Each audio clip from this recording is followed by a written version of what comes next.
and welcome to the Adelaide Horror Podcast. It's your host, Zombie Joe. Tonight's episode is number 19. It's a vampire horror, and I'm going to be covering David Slade's 2007 30 Days of Night, which is the graphic novel adaptation by Steve Niles, which was done in 2004.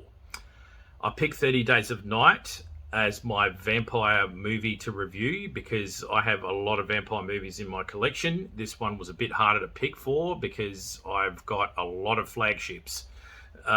And I was kind of like, oh man, like it's a harder genre to pick because it's been heavily, a lot of movies have been done on vampires and the vampire lore. They've done a lot of experimentation with vampires and how they behave and stuff like that. So yeah, it was an interesting one to kind of sit down and go, right, this is the one that really kind of did it for me. So I just followed the basic formula for AHP. I took all the flagship vampire films that everyone thinks of immediately, or that I would recommend to someone to watch if they haven't seen a really good vampire film. Kind of went through the process, and 30 Days of Night was the one that won it because this movie, when it came out, really knocked my socks off when I saw it at the cinema. I watched it during the week. I think I grabbed a 10:30 or at 11 a.m. session. There was no school holidays, so basically had the whole movie theater to myself. And pretty much midway through this film, when the shit kind of really hit the fan and all the vampires kind of came out, I was just really impressed. Visually, you know, the camera work, everything, the acting, the whole works. Like, it was just a great movie, and I just, by the end of this film, I was like, man, I got to own this film when it comes out. And like I said, that's really rare for me to see a film and just get that excited about it and go, nah, I need to buy this. So that's why 30 Days of Night won it for today's episode. So briefly, before I get into that, I thought I looked at where it all started for me. And I thought, okay, like with vampires, it's a funny thing. You actually get introduced to a vampire very early in your life without twigging. And what I mean by that is this guy, the Count. He was my favourite character on Sesame. Yes, I stole my kid's prop. Well, she's a fan of the Count too, so it runs in the family. Anyway, you know, the Count. This is the guy. He taught me how to count. But the funny thing is the thing that I liked about the Count, how he looked, how he sounded. He was different than every other Muppet on the thing. I mean, I was a big fan of Mr. Snuffleupagus, but it's, you know, that aside, he had a cool prop. Like, if you looked, I don't know, I can't speak for how it is now, but I can't see his castle anymore. When I was a kid, he had a castle. There was the whole zoom into this castle in Transylvania. The castle looked weird, so that got my attention. And then inside the prop was the organ. He had these little bats flying around. You know, the and then the like, you know, the thunder in the background and then the lightning and stuff. So that was more visually engaging for me as a kid, and I was like, who is this guy, like, kind of thing, and I was just intrigued by him. So outside of Sesame Street, I then got introduced to another vampire as a kid called Docula. So that was from the UK. Basically it's funny. It's a funny little cartoon. I like it. I've watched a couple of episodes, and again, you know, quite a while back, but just for nostalgia, and it's so good. It's a real nostalgia little fun bag. It's cute and it's fun, you know. So it was great. So as I was a little bit older, as a primary school kid, I enjoyed Docula, and basically instead of in the ritual, instead of being given blood, he was given tomato sauce. So it made him a vegetarian. It was just funny. And it comes from a long line of vampires, so now he's the only one that's a vegetarian. So he's kind of like this good guy kind of thing, and they run around and have little adventures. You know, it was good. It was really good. It was a good time. And so that was Dracula. So that was that introduction to vampires that way, and still not really scary. It was the Monster Squad that made me go, hold the coffin lid. What's going on here? Like, because Dracula in this was a predator straight up. Like, he wanted to fucking mang on everybody. Like he wasn't friends to the humans. We were food to him. He wanted to bring about completely like like hell and raise everything up to the ground. Like Earth was his target. You know, all the humans were, you know, were going to die. Like he was. So I was thinking, whoa, like what's going on with like Dracula and vampires? Like, what the fuck? Like I kind of, that was the point where I was like, whoa, okay. So I really could have gone either way. I could have gone, oh shit, okay, vampires are bad. I don't like them, and that was it. For me, I was like, wow, damn, I've got to research a bit more about the vampires. Like, I love the Monster Squad. So all the creatures in this. And again, like Mum kind of said in passing, well, if you like this, you're going to like the Universal monsters. My mum liked the Universal monsters. That's as close to horror as she's going to get. So she go, okay, I'll show you Ben Lugosi's Dracula. So after Monster Squad, I sat down and watched Ben Lugosi's Dracula. So it was black and white. I was you know, being a kid, you don't appreciate it, like kind of thing. And I was kind of thinking, oh, this is not really scary at all. Like I had like it was zero nightmare fuel for me. It was black and white. I was almost falling asleep through it. Like, and I was like, what is this? Like he's not really attacking anyone. Like he's weird. Like he's in the dark all the time, and you know, he's being a vampire. He's preying on people, but I didn't click. It didn't get to me, you know. And I was like, okay, like, so that's what I think. So what then happened was I was more drawn to literature. So visual books or cartoons or comics or anything that had a vampire in it, it got my attention. And so that's how I kind of started to learn about, you know, books for kids based on what monsters are, folklore, all that kind of stuff. That's how I learned about Dracula. That's how I learned about the vampires. And I went, wow, like, that's pretty cool. So I kind of got into the genre that way, like, and, you know, started following vampires and that kind of stuff. At the same time, in the mid to late 80s, Fright Night came out. So it was kind of like this, you know, massive exposure. So Fright Night came out. I remember the promotional poster for this. As a horror collector now, I would absolutely love that cardboard cutout. Holy shit, that'd be so expensive. But it would be amazing. As the kid walking into the video shop, no appreciato. Like, I was like, what the fuck is this? Like, oh my God, I want to sleep tonight. The fuck is this? Like, and I just came face to face with this, like, giant cardboard cutout of the smiling, terrifying, wide-mouthed, grinning woman, you know, and her hair was just, and the white clouds, if you looked, were like demons coming out and other vampire stuff. And I was like, fuck, you know, I could read English good at that point. So it was like Fright Night. I was like, shit, like, you know. So yeah, every time I walked into the video shop and I checked, every time I went through that door, I thought, yep, that fucking cardboard cutout's there. Like, so I'm looking at the ground. Like, as I was walking in, I'd look at the ground, you know, not looking at that. And so I'd walk past, and funnily enough, the poster I didn't want to look at, right? But for, you know, when you're a kid and you got that weird, you're scared, but you got that weird fascination at the same time. You got to look at something that's got to scare the shit out of you, and you know it's going to scare the shit out of you, but you got to do it anyway. So that was kind of what was happening with the VHS titles. So I'd walk past the horror section to get to the kids, you know, and, you know, family entertainment section. And so you'd come, you know, 6 shelves high, 50 films across, you know, and you've got all these VHS titles, you know, of these classic horror movies that we all know and love now as horror fans. But as a kid, like, you're looking at these titles and you're just like, fuck. Like, you know, the Evil Dead, you know, Evil Dead 2. With the grinning skeleton with the eyeball looking at me, and I was like, how the fuck, like, I was such a nerd. As a kid, I was like, how is his eyeball still in his skull? Like, I was looking at it, I was like, what?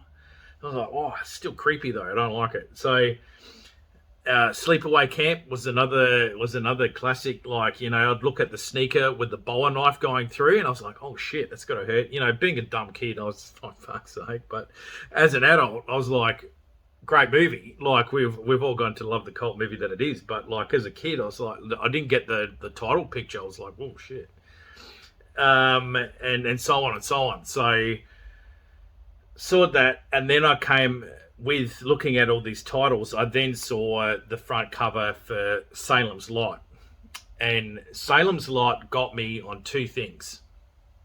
One, the bold giant vampire thing sticking up with its hands in the air, and and then underneath Salem's Lot, the word Salem, which I read later in the book, is short for Jerusalem's Lot, but like it's the word fascinated me. I thought, what a weird word. Like, and I was like, salam, like I couldn't pronounce it properly, and I was like, what is this movie?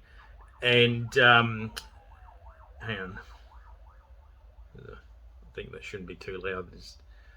I've been having some fun with the traffic noise tonight. Anyway, so the Jerusalem's Lot, the Salem's Lot kind of title really kind of fascinated me from that, and that kind of marinated in the back of my head for a while until I saw the preview of this in another video that my dad was watching, another horror film, and I saw the preview of it, and it scared the shit out of me, and I was like, okay, I'm fucking not watching this movie like until I'm older. Holy moly. So I kind of remembered that movie. So Fright Night, I saw it a short for that, a preview through the other VHSs that you get, and I was like, fuck, like, and that the woman jumps out again, and I was just like, fuck, it freaked me out. So that burned into my brain, two scary vampire movies, Salem's Lot, Fright Night, just burned into my mind, and then Lost Boys. So I thought, okay, I asked if I could watch Lost Boys. Parents straight out veto on that one, because I thought, okay, I could watch, and Dad's like, nah, and Mum's like, nah. So I thought, okay, I'll wait until I'm older to watch that one. So Lost Boys add to the list of marinating and waiting to watch it when I was old enough. The next one that came out was Buffy the Vampire Slayer. Now, I just was like, nah. Because Luke Perry, well, the late Luke Perry at the time I associated with 90210. And I was like, well, this is for chicks. Like, forget it. Like, this is, the 12/13-year-old was just like, nah, this is for chicks. Like, no way, I'm not watching these. And my folks are like, well, it's got vampires in it. Like, it can't be. And I said, no, it's for girls. No. So that I kind of just went nut, fobbed it off, wasn't interested in watching it. Bram Stoker's Dracula, however, came out. I was like, I want to watch that, and both parents were like, hell to the no. So I was kind of stuck. I was like, damn, I kind of I tricked myself. So when I was having a sleepover with a friend from school, he had an older sister, and the older sister on two occasions, one had Bram Stoker's Dracula in it, and the other time had Buffy the Vampire Slayer. So I watched Buffy the Vampire Slayer first. I walked past, and there was a funny scene with Pee Wee Herman, and he was doing that death thing where he's like got the stake and and then looks at her, and then I thought the whole sequence is hilarious and over the top. I was like, what's this? And she goes, Buffy the Vampire Slayer. I'm like, what? So I was like, can I watch it after you? Okay. So I went back, said to my friend, hey, can we check out Buffy the Vampire Slayer? He goes, yeah, I wanted to watch it, but I thought maybe you didn't want to. So I thought, anyway. So we checked it out, and I really dug it. I thought, wow, what a fucking great movie. And then I was that was when I learned, okay, I can't, judge a movie. I can't be that stupid. I kind of kicked myself going, I was just too judgy about this film because of how they advertised it. I think it was... But if you look at the front cover and the design of it, it is very girl orientated. It's the teen girl, preteen. That's who it was aimed at. So that's why it didn't grab me. But I was really happy when I watched it. And I said, yeah, I'm going to own this when I can, because this was a really cool film. I really dug it. I enjoyed the whole premise of it. And then we watched, the other time I went to sleep over again, was Bram Stoker's Dracula. Like, they owned it, and watched that, and it freaked me out. I wouldn't go as far as to say that it terrified the shit out of me, but it freaked me out, and to the point where I really liked how it freaked me out. And the whole thing, I thought, wow, this would be the book. This is what the book's about. So it kind of got me interested in reading the Bram Stoker's novel. So that's when I sat down and had a crack at trying to read it. I did it not bad. I didn't go all the way through. I made it midway through, but I thought, I watched the movie. I now know the gist of the book, kind of thing, and that's how it was. It wasn't until later, many years down the track, I actually sat down and read the novel. So, yeah. So Bram Stoker's Dracula, the movie, that thing. Then there was a bit of a gap, and then Interview with a Vampire came out with Brad Pitt and Tom Cruise. Now, funnily enough, and it's all about perception, how this thing's advertised, because I distinctly remember I was allowed to hire this. I think basically it had Tom Cruise and Brad Pitt. It looked a bit softer, like how it was advertised on the poster. So that's probably why it got a green light to hire it. And I really dug it too. I liked the whole premise of, imagine if you could sit down and interview someone that was that old, that wasn't a vampire, and he told about his life, and all the stuff they did, and, the experiences and witnessing historical events and that kind of stuff. So that kind of interested me in that way. And then just the film, the periodic pieces that it was set in, like seeing different times and all this kind of stuff, and this guy's not getting older, that kind of, and I just really dug it, and that's why Interview with a Vampire kind of came in as well. Then in '96, left high school, and Dusk Till Dawn came out. Now, being a Tarantino head, I was just like, fuck, you gotta be kidding me. Tarantino's done a vampire movie. Holy shit, Merry Christmas. So yeah, I got my ass straight to that movie theater, and I was just fucking blown away. I just loved this movie. The music, the Tarantino dialogue, the comedy at the start, Selma Hayek in the bikini, holy shit. I was just like, okay. So at this point, I was like, rightio, this is the movie for me. And ticked all the boxes. 17-year-old Joe was just in his element. And yeah, it was fucking awesome. And then right at the end, where you kind of see the titty twister, the strip show part at the front building, and then the ancient Inca temple at the back. It ticked the box as the horror nerd, but it ticked the box as the history nerd as well. And I was like, fucking shit, how good is that?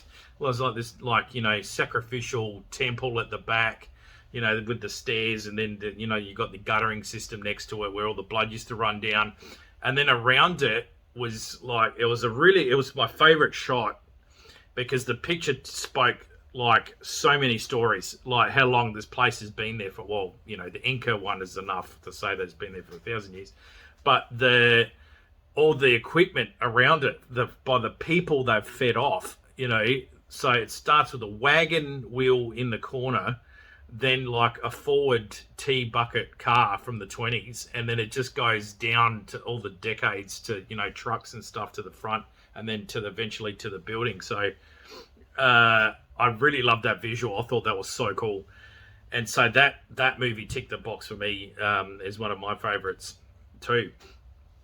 So right when this happened, you had the amazing TV show Buffy the Vampire Slayer with Sarah Michelle Gellar. Holy moly. To say that I was a fan would be a massive understatement. I was a fucking tragic. I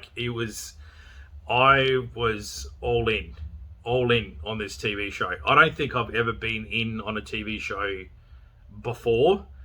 This show, I'm not joking, was my life. Like, 97, 2003. I mean, I've got the books, I've got the figurines, you know, the whole kit. I still got the books. So the books I meant by the TV show Omnibus, this thick ass thing that was a series companion that would just feed you everything about the show. Then the actual novels, like there was side stories as well. So that was like the fiction novels. I collected all of them and was reading all of them. And then, yeah, the TV show. So basically what would happen was I'd have 3-hour videotapes that I'd go to Cunningham's warehouse, $2.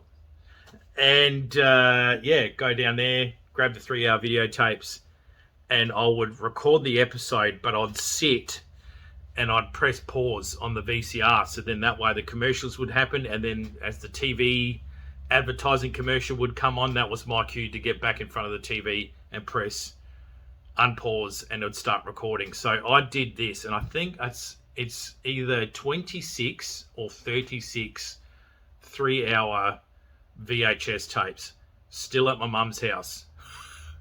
No Buffy, no commercials, just bang bang, episode, to the point where I'd work out, like, if I was able to do the next one or I didn't film anything and I just started a new tape. So that, because heaven forbid I started an episode and it cut midway through. Holy shit, like, I was that intense. That just wasn't going to happen for me. So it's still amazing now that I go to Big W and Target and the box sets are still selling for over $100. And it's I'm like, mate, drop the price. Like, holy shit, just all these box sets. And all that, they started off in the hundreds and they've all gone down to nearly $40. Nah, not Buffy, still fucking 100 and something bucks. I'm like, holy moly. Like, it's really hanging in there price-wise. It was amazing. And Angel as well. So, speaking of Angel, 1999 to 2004, that was also a show that I was heavily into. If you can imagine this not being on my face and on the top of my head when I actually had hair, I had the leather jacket, I had the wide collared sleeve shirt, I had the Irish love ring upside down like Angel, I had my hair styled up like as in the angel hair. I used to call it the angel hair. Like, man, and then there was a Valiant. There was a black Valiant. I swear to God, I was going to buy this Valiant and cut it into a convertible, like Angel's car. I was a fucking tragic, and really dug the show. Didn't want to be like Angel. I just liked the style, like that he had, and so that was, I look back at it now and laugh, and it was good time. Could have been into worse shit. So, Anyway, so that's what influenced me and what I really enjoyed and stuff like that. So that was cool.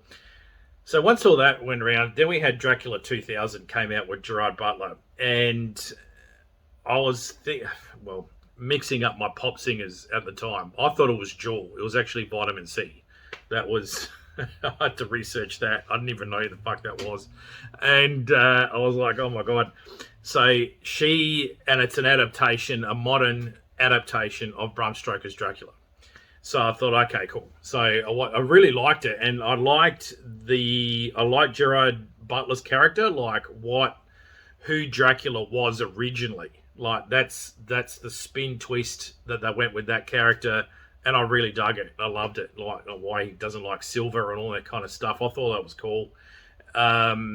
Really enjoyed it when he attacked the boat, like the ship coming across to America. I thought it was fucking awesome.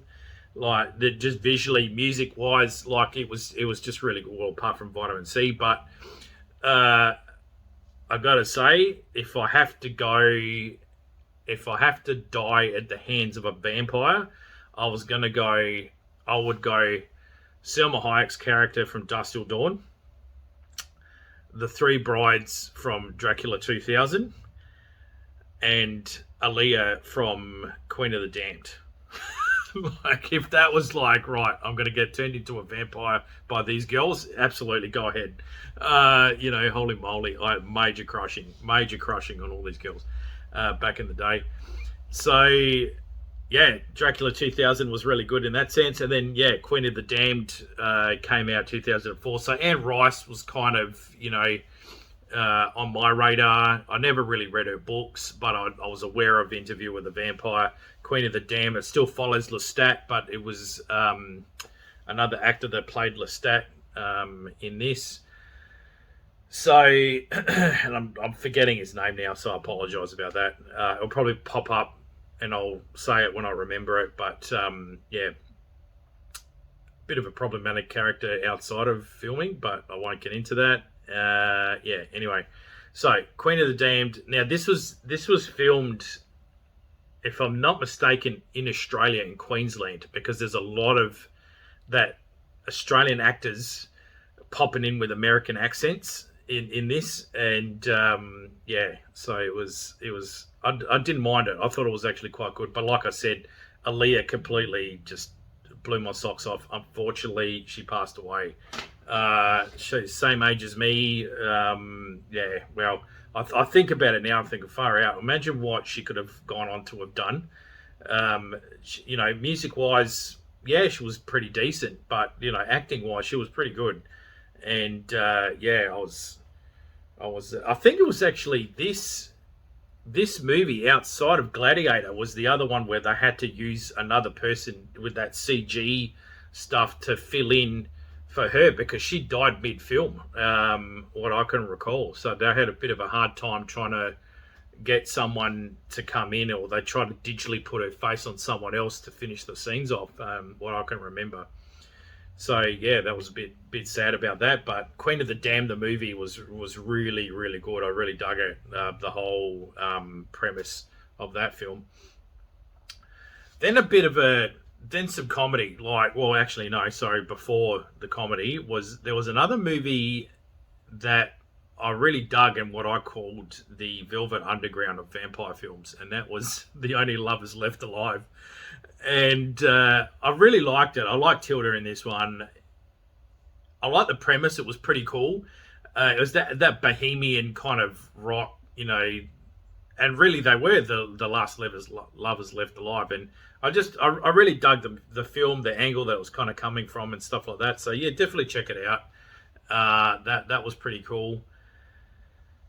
Then after that was, at the same time, there was two. There was the funny one, and then there was the not so funny one. And the not so funny one is from Iran. I was actually really impressed, and it was The Girl Walks Home Alone at Night. I still get tripped up on that one.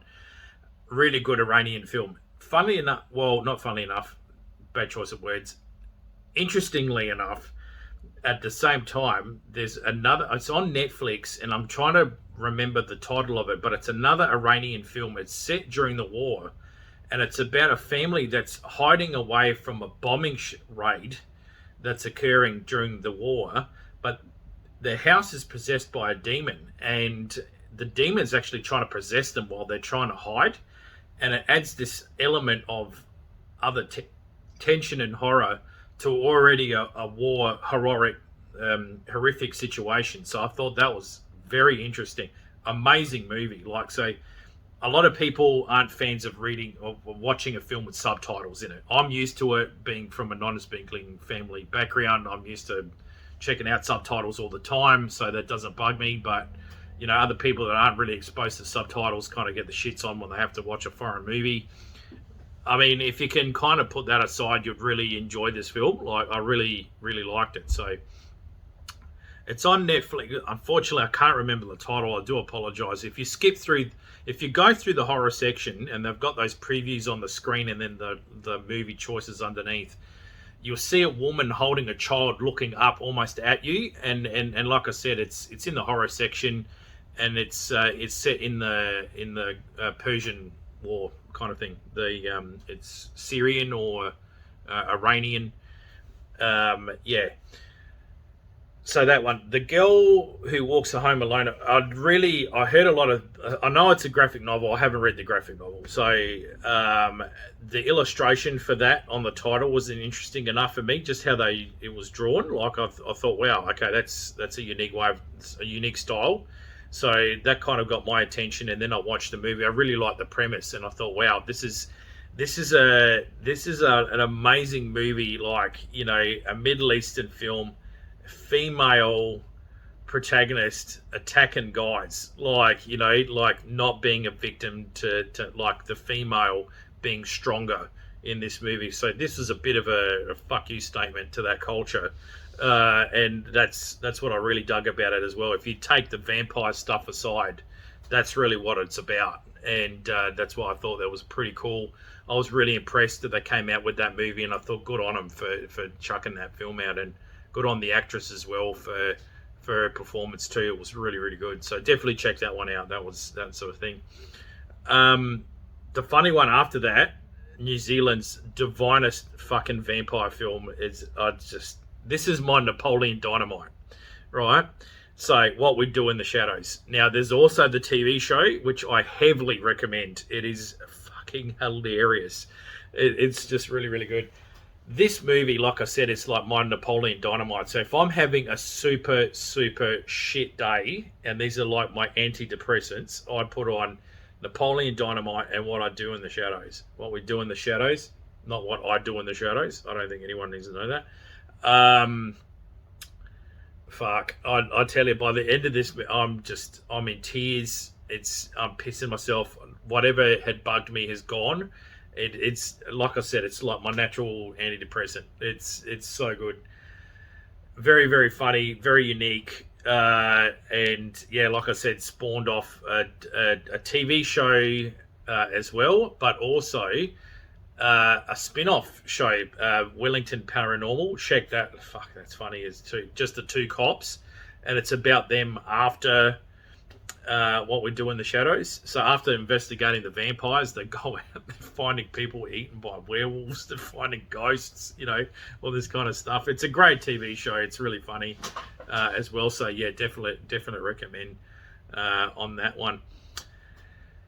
Then there was Blood Vessel in 2020. Now this one was like midway through the film. I was just like, fuck, I gotta own this movie. This is an amazing film. I loved it. Like, absolutely loved it. So yeah, Blood Vessel. It's set in world. I covered it in the last episode, in the war episodes. I think episode 6. I did a review on it. So it's as my war horror picture at the same time.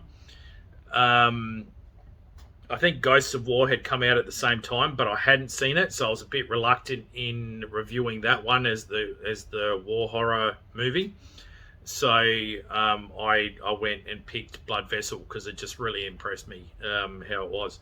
This movie's fucking like, first off, the most metal as fuck coffin I've ever seen in my life, and I was just like, this is what I want to get buried in.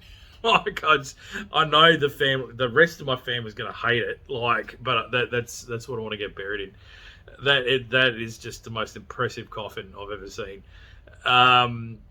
Two, it's the whole Strigoi thing that I really, really like. Like, this is, and outside of The Strand, yeah, the TV show, there's I think that's a graphic novel as well, and then adapted into a TV show, and that was really, really good. And that was all about the Strigoi and all that kind of stuff, and that it was a virus that, yeah, it was fucking amazing. Anyway, the Strigois are mentioned again in this one here. So the whole vampires that come out are more bat-like, like when they did. Oh man, it's so good. And this whole experiment that went wrong on the ship, and it's just, oh man, it's so good. So that's another vampire recommendation from my list. So definitely check those out as well. Very late to the party. Now, Subspecies from 1991. Now, I remember this poster as a kid. Like, well, not as a kid, 92, so I was 11, going on 12 when this movie came out. I remember the woman being carried by the little demons, and then in the corner was the vampire guy, Barlow. Orlo, I think, Count Orlov. Can't remember now. It sounds very close to Marlowe, who's we're going to be talking about in 30 Days of Night review. But it's all about a bloodstone. That's the other one that I was kind of tossing whether I'd do this as the review for the show, but it spawned off like I think of 4 or 5 sequels to the film franchise. Like I said, started in the early '90s, went into the 2000s, like the early 2000s, and it's just this series that follows the Count and his devotion to making everyone succumb to him and all this kind of stuff. And it was the whole premise was really good.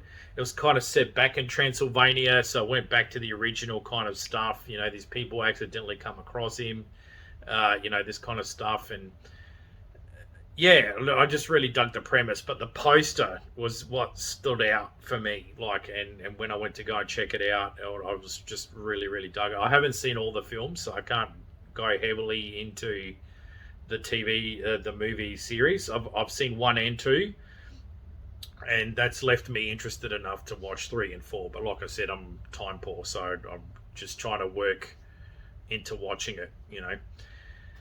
Cool. So they're kind of my horrible mentions for vampire films, and why I picked the vampire lore, and why the vampire lore outside of zombies is kind of my jam kind of thing as well. So yeah, anyway, so I hope that's, but yeah, like I said, if you write to me, contact me at the Facebook page or the Instagram messages or on the YouTube comments and stuff, what other vampire movies you recommend, or if you want a bit more detail or a review on another vampire movie that I've mentioned, give me a bell, and I'll be happy to help you out in that sense. So cool. Okay, 30 Days of Night. Now, like I said, this is it was produced by Sam Raimi. It was made for $30 million and it grossed $39 million in the US alone. And this is purely because it got released at the right time. And it got released on the 19th of October 2007. So it's like a week to 2 weeks before Halloween. Would have wet the whistles of every single horror fan out there pre-Halloween. So it would have got everybody in the mood. And like I said, because it was such a full-on vampire film, it wasn't fluffy. There was no, these vampires were nasty. Everyone would have just gone, wow, what a fucking great movie, and they would have gone to see it again, or stuff like that. So I'm not surprised that it did extraordinarily well. And globally, it made $75 million. Like I said, with a bunch of other producers, Sam Raimi produced it as well. So directed by David Slade. Prior to this, he made Hard Candy in 2005. He has done a Twilight movie. He did Twilight Eclipse in 2010, and then Nightmare Cinema in 2018. And he's also involved and produced with American Gods and Hannibal, which is another great TV show. So it took 3 months to film.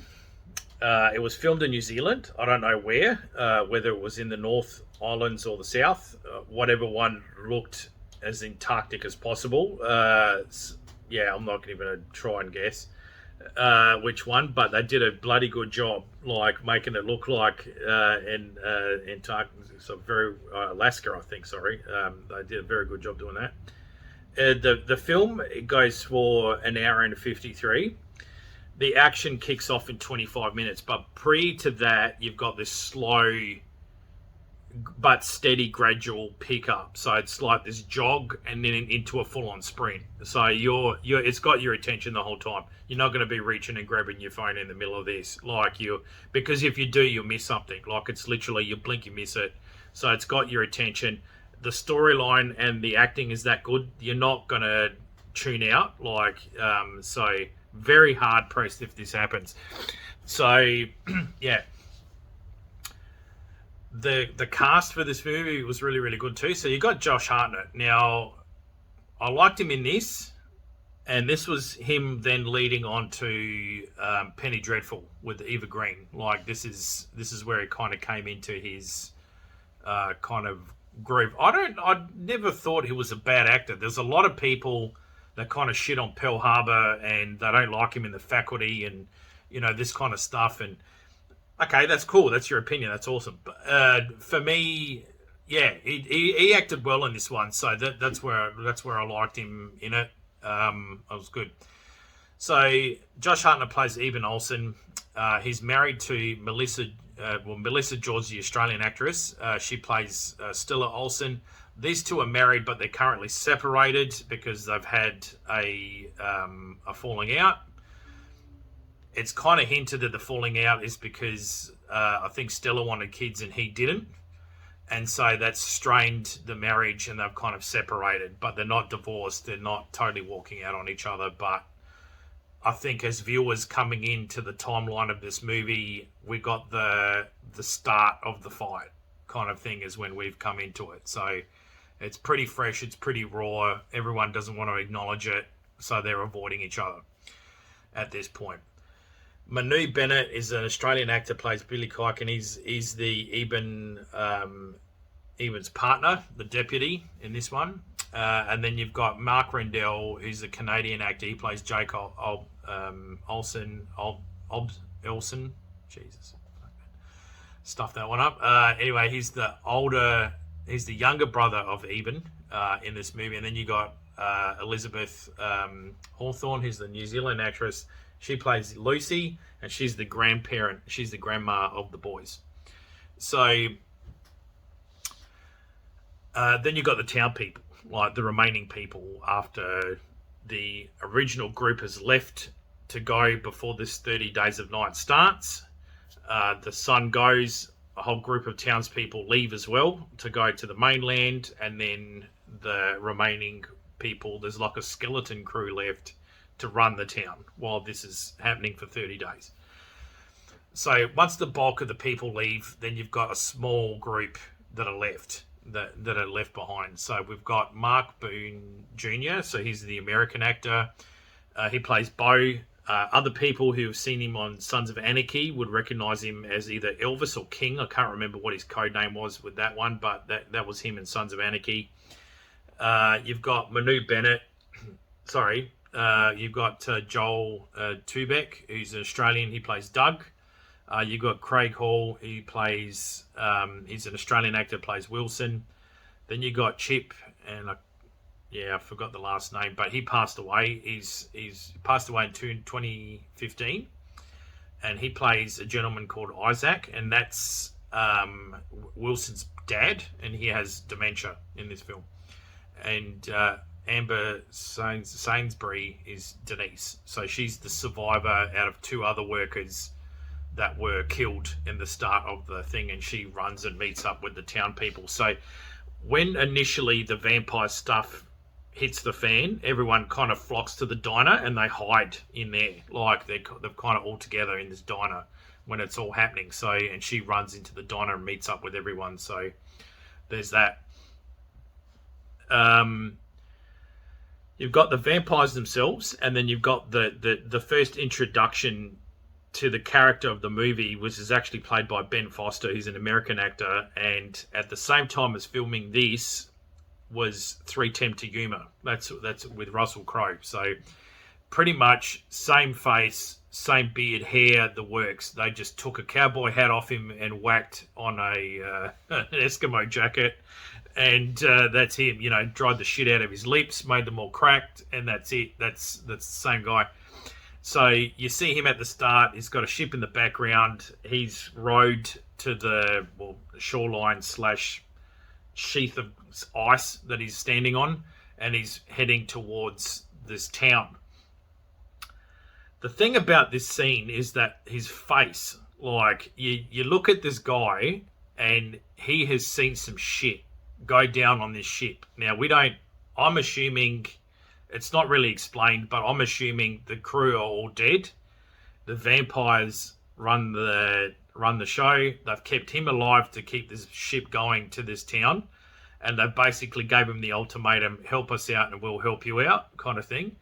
And he's kind of, mixture of survival guilt. Why is it me that they chose? He's terrified at the same time because he's just like, what if they kill me? And the third, this is just my reflections, what I think he's feeling. And the third one is, you know,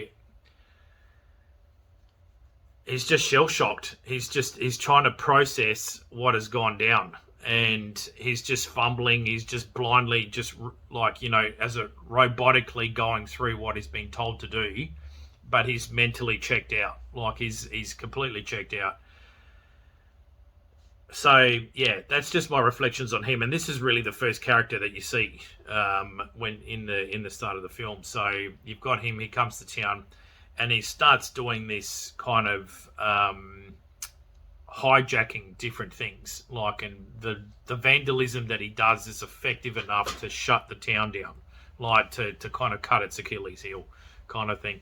So the, you know, collection of cell phones that are burnt, you know, and then the Eben Olsen and his deputy go out to investigate this because it's weird. At the same time, he goes to town. Now, this is a trigger warning for people that don't like animal cruelty or things with dogs, or like myself. I hate animals and kids in horror films getting killed or hurt. It's just not my thing. I just don't like it. So this, unfortunately, they killed the dogs. Now, in this scene, you see it off camera, but you're looking at the other dogs reacting to that dog, which I thought was fucking even worse. So I had a bit of a hard time through that one. I forgot that that's what happened. So watching it again, I was just like, oh, like, you know, made my gut turn a bit. So, yeah, that kind of happened. So pre-trigger warning there. So skip before it happens. You see the dogs, you can skip it in time. You'll skip it for 15 seconds, you won't see it. Then there's another bit where the cops go to that scene and you see the aftermath, like all the dogs lying everywhere, and it's pretty graphic. And so it caught me out. I wasn't ready. I wasn't able to skip it in time, so I got to see all of it in all its bloody glory. So that was another bit of a gut churner, that one. So yeah, like I said, try and catch it before you can. You can skip it. So that's my trigger warning to everyone that's sensitive to that. You don't see any kids being killed or hurt in this film. You see them afterwards. So there's the girl that's a vampire kind of thing, but you don't see her getting killed or hurt in this one. So that's a bonus. She's already a vampire in this one. So that's that. Yeah, so this is kind of where Eben meets up with the stranger. Now, he doesn't have a name. This is just what he is. And he gets arrested, and Stella saves Eben's life in the diner because it's looking pretty intense, and she draws the gun on him after coming back to the town because she missed her flight. So she was supposed to fly out with everyone else, hopefully avoiding this, you know, argument thing that went down with her hubby, but it didn't work out that way, so she's awkwardly have to come back to the town and have to deal with it, the argument. And yeah, so she kind of comes into the diner when all this is happening with the stranger, and, you know, draws the weapon and kind of saves the day kind of thing. And yeah, the good thing about the writing in this is, yes, these two are having a fight.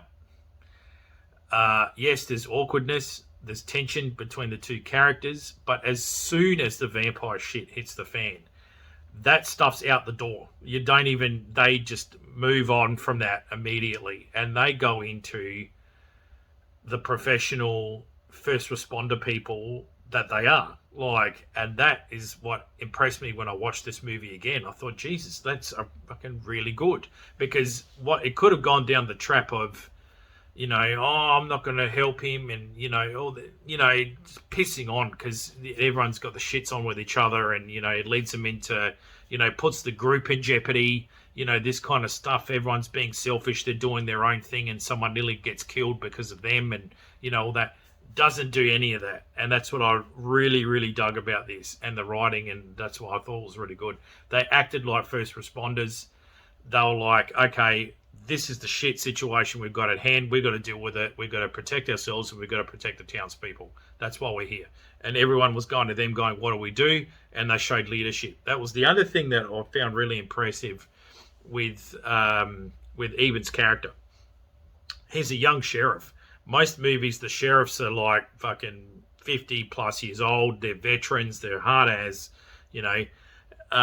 He wasn't that. He was a young guy. Like he's kind of like, shit, I'm only just used to, you know, the guy getting drunk down the street and driving him back home, you know, like the country cop. Like, I'm not going to deal with, you know, a group of freaking vampires tearing the asshole out of this town. Like, you know, and I've got to deal with it. You know, people are coming to me and wanting my leadership, you know. So he had that leadership. At the same time that he had that leadership, if you paid attention, he was shitting himself the whole entire time. He didn't look confident fucking at all. Like, he was like, okay, I'm doing this. This is the procedural thing to do in this scenario. But I'm crapping myself at the same time. There was no diehard Bruce Willis thing. Like, he fucking was struggling, like, to hold his shit together, like, in these moments. And that's what I dug about it too. It was realistic. Like, he was realistic because he was a young sheriff put in a massive situation that was just so out of, like, you know, so extreme. And he had to pull his shit together. Like, he had to think about his wife. He had to think about his family. He had to think about his deputy, like his partner. He had to think about the townspeople that he grew up and cared about. Like, there was a lot, like, and that he was taking on. And so every time someone died or something happened, he really took it to heart, like, and you could tell, like, so his acting was great in this, and his character was really well written as well. That's what I really liked about it. So, like I said, these two kind of got on with the job, like, pretty much as soon as the Vamps came out. Speaking of, I will now talk about the Vamps. So you've got Denny Houston. He's a US actor. He plays Marlowe. He's the head of the group. And then you've got Megan Franich, who's the New Zealand actress. She plays Iris. These two are connected. They're like married, or they are alpha and the alpha female, alpha male of the group. And then you've got the remaining other vampires. You've got Abby Wakefield, is the 9-year-old New Zealand actress that plays the girl vampire in the shop when she jumps out. You've got Andrew Starlin, who's New Zealand actor. So his last name is Stehlin. He plays Arvind, and he's the bold vampire.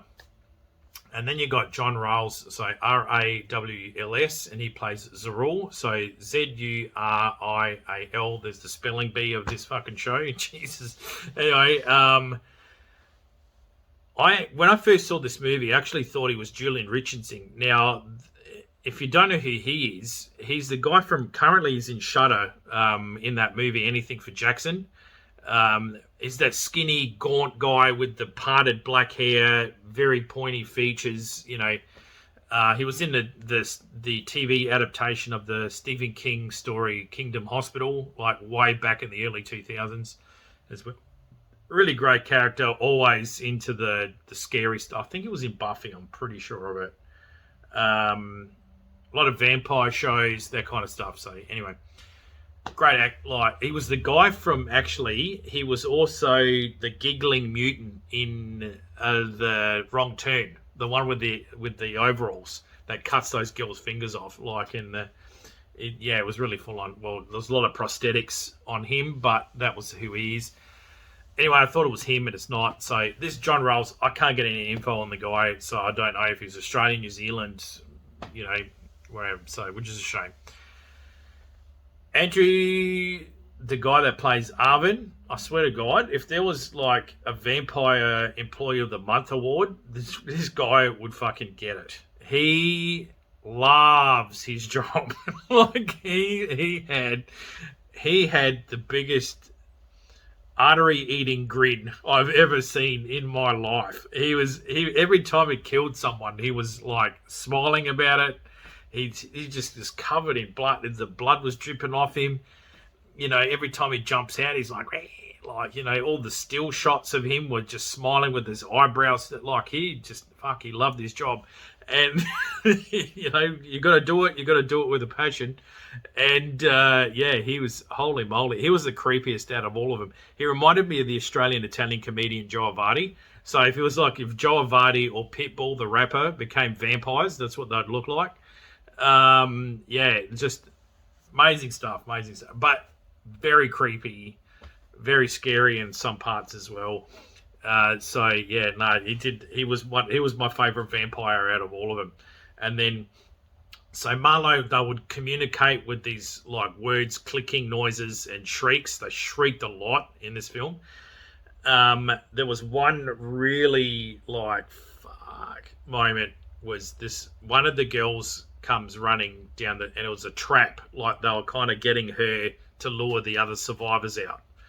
And this is how like calculating this group of vampires are. Like I said, forget this rainbow sprinkling in the sun shit. Like they are straight out killers. Like they are predators. They wanna end us. We're just food to these guys, but they're having fun while they do it. Like they are massively sadistic. And so they, of course, what they do, they push out the surviving girl to run down I think she was injured, I can't remember, but they got her to run down the street calling out for help because they wanted to draw out the other survivors so they could eat them. And so she's going to help, and you know, and the other survivors like, we want to help, but we can't go out there because this is a trap. They're going to kill us. So they all have to sit and watch helplessly while this person gets attacked. And the vampires kind of come down and realize, okay, the trap, they're not falling for the trap. And so she says to Marlo, you know, oh my God, like this. And he kind of looks at her and he looks around, like he looks up at the sky and then looks at her. And I don't know, the thing that I found really scary in this scene was his eyes. All the vampire eyes are just pitch black. They're just like shark's eyes. They're just lifeless, like, and they're just no emotion, nothing. They're just black and cold. And he's got these fangs out and he's drooling and he's looking around like almost mocking her, going, there's no God. What God? Like, you know. And I thought, shit, what, before you die, you'd want at least some hope, you know. And he had to take that away from her as well. And I was like, fuck, that's cold. And he's just like, no God. Like, you know, and it was just even creepy how he said it because he had his word and accent for it. So I was like, wow, that visual for me was pretty powerful. And I was like, wow, that's scary, pretty scary. So, yeah. That was... So anyway, 30 Days a Night, you got to keep in mind for this hour and 50-minute film, it's days are going past, not it's one night and then the dawn at the end. Like it's like days have gone through. You can see they're getting more disheveled as the movie is going on. Their rations are going down. That's why they have to go to the shop at one stage, which causes issues in itself. The other survivor issue that came out was Isaac, who has dementia. And the character, like Wilson, looking after his dad's got dementia. So as a past job looking after people with dementia, his acting was spot on. Like he definitely did his research on someone with dementia. This dementia person could understand why, one, everyone was hiding in a fucking attic. Two, why they were getting attacked and attacked by who. Three, while everyone was telling him to be quiet, which was pissing him off, like, and he couldn't walk around. So, yeah, they're confused enough, but then when you've got people guiding what they have to do all the time, they fight back on it. It's like that kid reaction. They have to fight everything, the no that you give them. And they've got to push back. And unfortunately, in a survivor situation like this, someone who's pushing back to those basic, you know, rules that are keeping them alive and safe is dangerous. It's a problem to the group, and he's essentially a liability. And so eventually he ends up legging it out into the snow, and his son has to chase after him, which is, you know, an issue and danger in itself. And, you know, so I thought, wow, like what I was really impressed by that as well. They chucked that kind of emotional element in that as well. Like they made the characters not one dimension. They all had these feelings and family and these complicated situations to an already scary,